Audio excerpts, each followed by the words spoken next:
할렐루야. 네, 무더운 수요일 저녁 예배 이렇게 오는 것이 참 쉽지가 않습니다. 날씨가 더워도 어지간히 더워야죠. 그래서 그런지 잘 아는 목사님 교회에서 이 설교 전에 하는 인사를 굉장히 독특하게 하더라고요. 너무 더워서 그러는지 계절에 맞지 않게 메리 크리스마스 이렇게 인사를 하더라고요. 여러분, 우리도 옆에 분 바라보면서 시원한 마음이 들 수 있도록 메리 크리스마스 이렇게 인사하고 설교를 열어가도록 하겠습니다. 인사하겠습니다. 시작. 메리 크리스마스. 메리 크리스마스. 네, 할렐루야. 여러분, 우리 교회가 누군가에게 시원한 마음을 증거하는 그런 사랑이 넘치는 교회가 될 수 있기를 주님의 이름으로 축원합니다. 계속해서 민수기의 말씀을 함께 이어가고 있습니다. 민수기는 어떤 책이라고 그랬죠?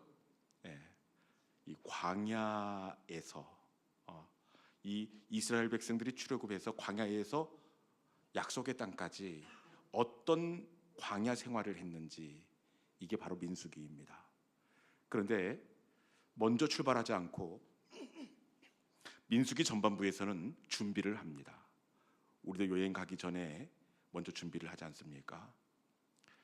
광야 행진은 10장부터 시작이 되고 1장부터 10장까지는 광야 행진을 위해서, 이 여행이 자그만치 38년입니다. 이 38년간 어떻게 여행해야 될지 1장부터 10장까지 먼저 준비를 하고 있습니다. 1장에서는 백성의 수를 먼저 헤아립니다. 2장에서는 행군하는 순서를 점검하고 3장과 4장에서는 레위인을 점검합니다. 그리고 5장에서는 이 가정에서 아내가 의심이 생길 때, 이 아내가 의심이 생길 때 어떻게 해결해야 하는지 이것을 말씀합니다. 여러분, 이 광야 행진은 이 가정이 단단하지 않으면 절대로 앞으로 나아가지 못합니다. 신앙생활도 마찬가지고 목회도 마찬가지더라고요. 여러분, 저와 여러분 가정 가운데 단단함의 은혜가 있기를 주님의 이름으로 축원합니다. 그러면서 6장에서는 나실인을 점검합니다. 이 나실인은 세 가지를 금하게 되는데, 혹시 하나님께서 뭘 금하라고 말씀하신지 생각나시는 것 있습니까? 포도. 포도는 포도주가 아니라 씨나 껍질이나 씨나 껍질도 먹지 말라. 삭도를 대지 말라. 시체를 가까이 하지 말라. 이 6장에서는 나실인을 점검하는데, 왜 나실인을 점검하는 것일까요? 그것은 나실인, 헌신한 사람이 실수하는 것은 일반 평신도가 실수하는 것과 차원이 다릅니다. 여러분, 교회에서도 마찬가지예요. 여러분, 평신도가 실수하는 것과 제가 실수하는 것, 이거 같겠습니까? 집사님이 실수하는 것과 장로님이 실수하는 것은 차원이 다릅니다. 그래서 나실인은 실수하지 않도록 나실인은 이렇게 하라, 이렇게 하라, 나실인을 점검하고 있습니다. 그리고 7장에서는 족장들이 드린 예물을 하나님께서는 받으십니다. 그리고 8장에서는 레위인을 구별하여 요제로 하나님 앞에 올려드립니다. 그리고 9장에서는 이 마지막으로 유월절을 지키는지 지키지 않는지 이것을 점검하시는데, 원래는 유월절을 정월 열 나흔 날 1월 14일에 유월절을 지켜야 합니다. 그런데 이 사람들이 깜빡했습니다. 처음으로 지키는 유월절이기 때문에 이 사람들이 그만 유월절 참여할 수 있도록 몸을 구별하지 못하고 그만 시체를 가까이 한 사람도 있었고, 이런저런 이유로 유월절에 참여할 수 없는 그런 상황 가운데 빠지게 되었습니다.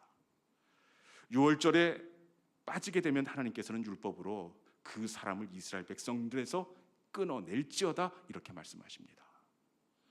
여러분, 본의 아니게 처음으로 드려지는 유월절이기 때문에 유월절을 지키지 못한 이 사람들, 어떻게 해야 되겠습니까? 법대로 끊어내야 되겠습니까? 어떻게 해야 되겠습니까? 우리 하나님은 이 유월절을 지키지 못하는 사람들에 대해서 끊어내시는 것이 아니라 두 번째 달 14일에 다시 유월절을 지키라, 우리 하나님께서는 열어두시고 유연하게 융통성을 발휘하시면서 유월절을 그 다음 달에 지킬 수 있다, 이렇게 말씀하십니다. 여러분, 우리 하나님은 꽉 막히신 분이 아니라 유연하신 하나님이십니다. 우리 하나님은 이 본질이 흐트러지지 않은 범위 내에서는 얼마든지 융통성을 발휘하시는 하나님이십니다. 이스라엘 백성들이 이 속죄 제물을 바칠 때도 원칙은 암양이나 암염소입니다. 그런데 가난해서 암양이나 암염소를 준비하지 못하면 어떻게 할 겁니까? 우리 하나님은 그럼에도 불구하고 기어이 암양이나 암염소 내놔라, 이렇게 하시는 분이 아니라 암양이나 암염소가 안 되면 집비둘기 새끼 2마리로 속죄 제물을 드릴 수 있다. 그것도 미치지 못하면 고운 가루를 가지고 속죄 제물을 드릴 수 있다. 우리 하나님은 융통성이 있는 하나님입니다. 여러분, 하나님의 사람은 융통성이 있어야 되는 줄로 믿습니다. 그런데 개중에 하나님의 사람 중에서 안 되는 건 안 되는 거다. 한 번 정해지면 그걸 그렇게 해야지. 여러분, 이러면 숨을 쉴 수가 없습니다. 교회도 좋은 교회는 포용력이 있고 융통성이 있는 교회가 하나님이 기뻐하시는 교회가 되는 줄로 믿습니다. 우리 교회가 꽉 막힌 교회가 아니라 포용력이 있고 열려 있고 개혁적인 우리 교회가 될 수 있기를 주님의 이름으로 축원합니다. 오늘 본문은 드디어 10장부터 이제 이스라엘의 행진이 시작이 되는데 마지막으로 하나님께서 점검하시는 것이 있습니다. 그것이 뭘까요? 하나님께서 마지막에 뭘 점검하시느냐? 이 신호 체계를 점검하십니다. 60만 명이 동시에 광야를 행진하는데 이 정보들을 어떻게 전달할 겁니까? 이 끝에서 저 끝까지 보이지도 않습니다. 핸드폰이 있는 것도 아닙니다. 그래서 하나님은 이스라엘 백성들에게 신호 체계를 만들어서 이 정보를 흘러가게 합니다. 그 신호 체계를 위해서 은나팔 2개를 쳐서 만들게 하십니다. 은나팔 2개가 있는데 은나팔 1개를 불면 천부장이 이 중앙에 있는 회막으로 나오게 되어 있습니다. 그리고 은나팔 2개를 길게 불면 온 백성이 회막 앞에 이렇게 운집하게 됩니다. 그러면 은나팔 2개를 동시에 급하고 짧게 빠르게 끊어서 불면 이것은 어떤 신호일까요? 은나팔 2개를 급하고 강하게 짧게 끊어서 봅니다. 이거 뽀뽀뽀뽀 이렇게 불었을까요? 제가 해놓고도 좀 민망합니다. 이제 이런 거 할 나이는 아닌 것 같아요, 제가. 여러분, 급하고 짧게 날카롭게 부를 때는 이 전쟁이 일어났다, 적군이 쳐들어왔다, 이렇게 신호 체계를 마지막으로 점검하고 모세에게 준비가 됐으니 광야로 들어가라, 이렇게 말씀하십니다. 그런데 이 모세 이 사람이 이 걸음이 떨어지지 않습니다. 모든 준비가 끝나고 어떻게 광야에서 행진해야 될지 준비가 다 끝났음에도 불구하고 이 사람이 주저주저합니다. 왜 그럴까요? 그것은 이 모세가 광야를 모르기 때문입니다. 여러분, 내가 혼자 광야를 행진한다면 몰라도 60만 명이 내 어깨 위에 올려져 있습니다. 내가 실수하면 60만 명, 이 사람들의 운명이 어떻게 될지 모릅니다. 더군다나 광야는 길도 없고 물도 없고 목초지도 없습니다. 모세는 이 광야에 대해서 너무 모르는 그런 사람입니다. 그런데 이때 이 모세의 눈에 한 사람이 들어오게 되는데 그 사람이 누구냐? 오늘 본문의 주인공인데 민수기 10장 29절 말씀. 광야를 떠나라. 모세는 갈 수가 없는데 이 모세에게 들어온 한 사람, 29절 한번 읽어보겠습니다. 자, 시작. 모세가 모세의 장인 미디안 사람 르우엘의 아들 호밥에게 이르되 여호와께서 주마하신 곳으로 우리가 행진하나니 우리와 동행하자. 그리하면 선대하리라. 여호와께서 이스라엘에게 복을 내리리라 하셨느니라. 아멘. 주저하는 모세의 눈에 누가 지금 들어오고 있습니까?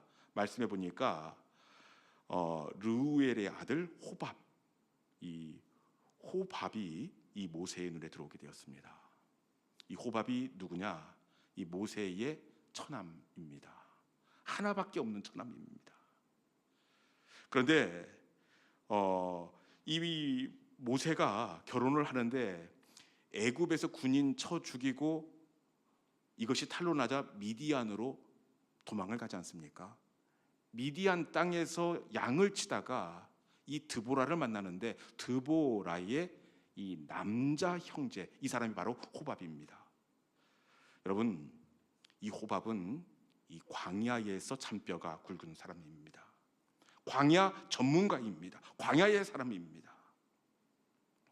주저하는 이 모세에게 호밥이 들어왔으니 여러분, 모세가 어떻게 했겠습니까? 31절 말씀 한번 읽어보겠습니다. 31절. 주저하는 모세가 기회다 싶어서 호밥에게 어떻게 하는지 한번 읽어보겠습니다.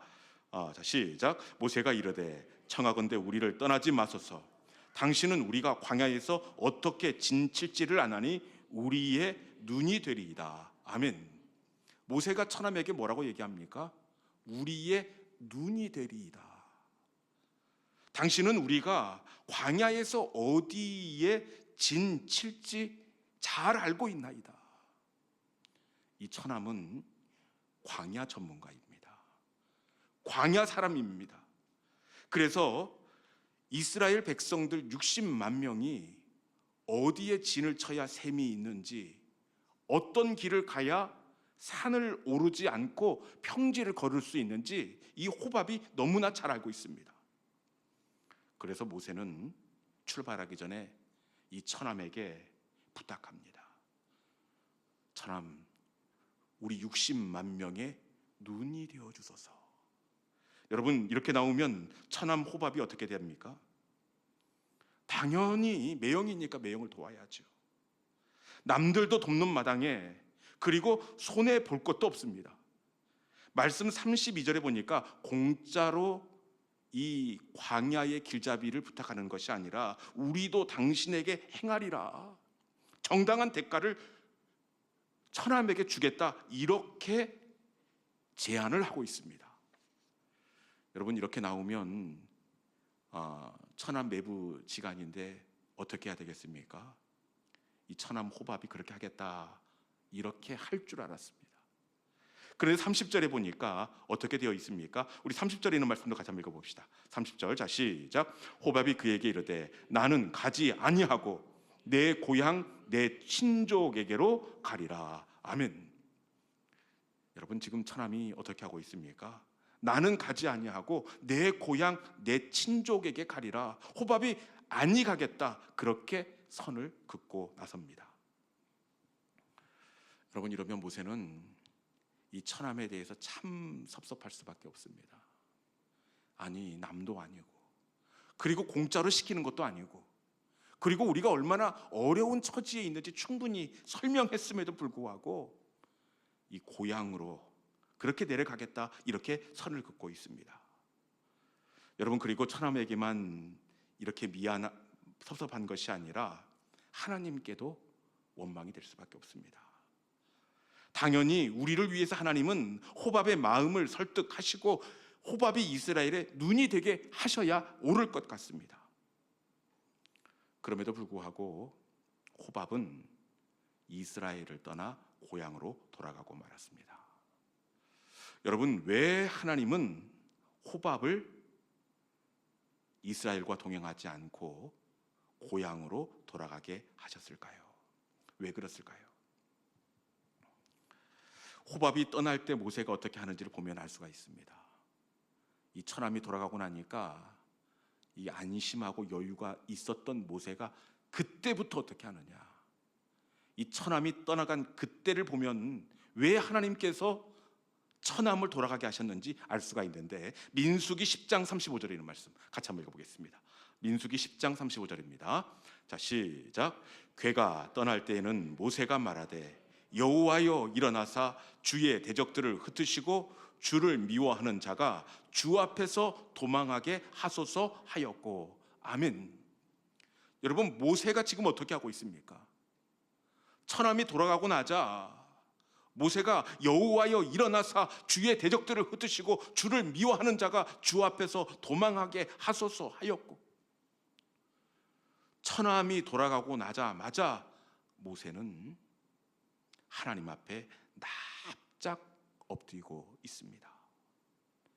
여호와의 궤가 3일 길을 앞서 행하게 되는데, 궤가 떠날 때마다 여호와여 일어나소서, 하나님만 바라보고 하나님만 의지하고 있습니다. 그리고 3일 길을 행하던 궤가 더디 이 회막으로 돌아오면 어떻게 하느냐? 36절에 보니까 모세가 이스라엘 중에 돌아오게 하소서, 궤가 돌아오게 하소서. 여러분, 호밥을 떠나가게 하신 이유가 바로 여기에 있습니다.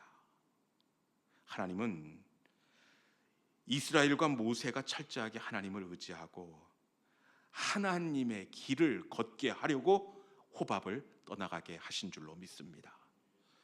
만약에 호밥이 있었다면 모세와 이스라엘 백성들이 어떻게 했겠습니까? 하나님의 궤가 가리킨 곳을 갔겠습니까? 아니면 호밥이 지시한 그곳을 향하여 걸음을 걸었겠습니까? 이스라엘 백성들은 호밥에게 우리의 눈이 되어달라 그렇게 하고 있지 않습니까? 호밥이 떠나가게 하신 이유는 이스라엘이 하나님의 길을 걷게 하기 위하여 호밥을 걸어가게 하셨습니다. 이스라엘이 오직 주님을 의지하게 하기 위하여 호밥을 고향으로 돌려보냈다는 사실입니다. 이런 이유로 성경에 보면 하나님은 하나님의 사람들이 의지하려고 했던 그것들을 끊어내실 때가 있습니다. 가나안 정복 전쟁이 한창인 여호수아에게 하나님께서는 무엇을 끊어내시느냐? 이 말의 뒷발 힘줄을 끊어내고 병거를 불사르라, 이렇게 말씀합니다. 여러분, 왜 말의 힘줄을 자르고 병거를 불사르라 이렇게 말씀하시느냐? 그것은 말과 병거가 있으면 여호수아가 어떻게 하겠습니까? 하나님이 아니라 말을 의지하고 병거를 의지하기 때문에 그 영적인 호밥, 말의 힘줄과 병거를 잘라내라, 이렇게 말씀하고 있습니다. 전도를 하러 가는 제자들에게 동일하게 우리 주님께서는 말씀하시는데, 전도대를 파송하시면서 제자들에게 전대와 여벌, 옷과 지팡이를 준비하지 말라, 이렇게 말씀하십니다. 여러분, 누가 봐도 이 장거리 장기 노방 전도입니다. 그렇기에 전도 용품을 채운 배낭을 매야 하고 여벌 옷도 준비해야 하고 의지할 수 있는 지팡이도 가져야 합니다. 그런데 우리 예수님은 아무것도 가지고 가지 말라. 왜 그렇겠습니까? 그것은 의지할 수 있는 것들을 없애야 그들이 오직 주님만을 의지하고 주님 앞에 엎드리기 때문입니다. 묵을 집이 없기에 그들은 주님을 의지할 수밖에 없고, 배낭이 없기에 주님을 바라볼 수밖에 없습니다. 몸을 기댈 지팡이가 없기에 지치고 고날 때마다 주님의 은혜를 갈망할 수밖에 없었습니다. 여러분, 하나님의 사람은 내가 하나님보다 더 의지하는 호밥을 내려놓는 사람이 바로 하나님의 사람이 되는 줄로 믿습니다. 호밥을 붙잡으면, 여러분, 호밥이 인도하는 그 길을 걸어가지만 호밥을 내려놓으면 그때부터 하나님이 이끄시는 인생을 걸어가게 될 줄로 믿습니다. 믿음은 내가 의지하고 내가 사랑하고 내가 든든히 생각했던 그 호밥을 내려놓는 것입니다. 이 시간 말씀을 의지하여 내가 주인 삼은 그것들을 내려놓는 이 기도회의 자리가 될 수 있기를 주님의 이름으로 축원합니다. 이 시간 주신 말씀을 기억하면서 우리가 함께 말씀을 붙잡고 기도의 자리로 나아가기를 원합니다.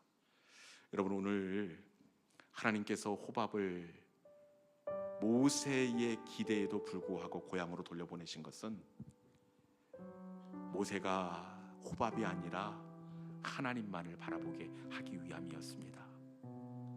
호밥이 있었다면 모세와 이스라엘 백성들은 호밥이 지시하는 그 걸음을 걸었을 것입니다. 그렇지만 호밥을 내려놓을 때에 그들은 더더욱 하나님 앞에 엎드릴 수밖에 없었고 하나님이 지시한 그 길을 따라 걸어갈 수밖에 없었습니다. 믿음은 내가 주인 삼았던 호밥을 내려놓는 것입니다. 그러면 손해가 가고 못 살 것 같지만 그때부터 하나님의 궤가 인도하시고 하나님의 구름 기둥이 인도하시는 여호와 이레 임마누엘의 삶을 살 수가 있습니다. 이 시간 말씀에 의지하여 내가 사랑했던, 내가 주인 삼은 그것들을 내려놓는 결단과 다짐을 가지고 이 시간에 내가 주인 삼은 모든 것 내려놓고 우리 함께 찬송의 자리로 나아가도록 하겠습니다.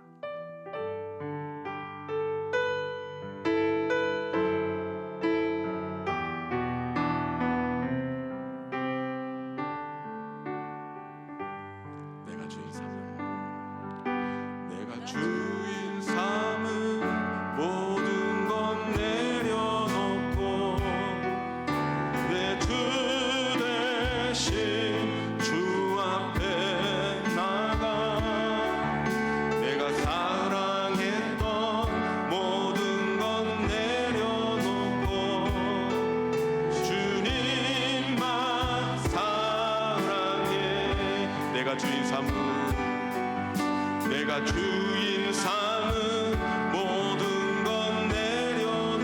내려놓고 내 주 대신 주 앞에 나가 내가 사랑했던 모든 것 내려놓고 주님만 사랑해. 주 사랑